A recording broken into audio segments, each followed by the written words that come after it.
सखर शहर ते सखर नालो कीअं पियो इन मुतालिक़ वक़्त ब वक़्तु जेके बयान शाया थिया आहिनि से अवां जे आॾो समूरा पेश कयूं था। पहिरियों आहे त जमील जबलपुरी जंग रोज़ाना जे हिक फीचर में ॼाणायो आहे त चयो वञे थो त मोहम्मद बिन क़ासिम जॾहिं सखर जे वेझो पहुतो तॾहिं हिते जी गर्मी महसूस करे सकर चयाईं।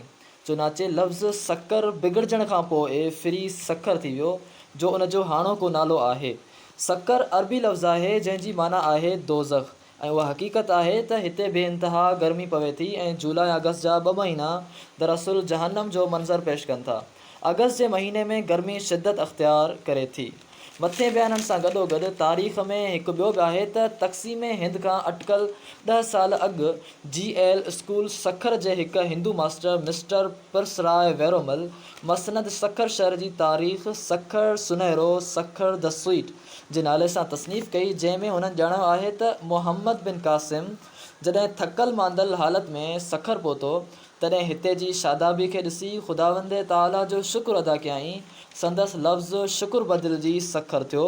अलावा उन जे सखर में कमंद जी पोख करे शक्कर ॻाढ़ी खंड जुड़ंदी हुई।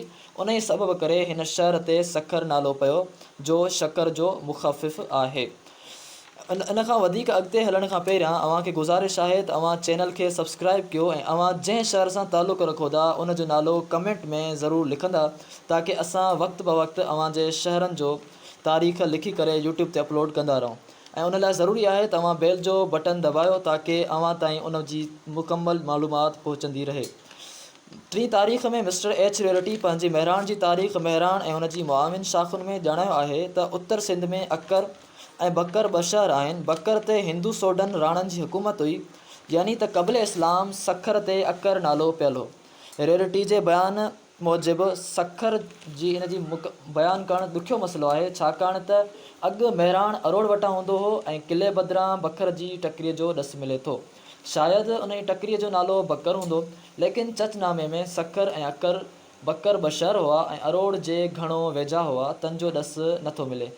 मीर मोहम्मद ताहिर नसियानी अकबरी ऐं जहांगीरी दौर जे मुअर्रिख़ तारीख़ ताहिरीअ में सखर खे सुकूरा ॼाणायो आहे, जंहिं तां एलर्ट तर्जुमो कयो आहे।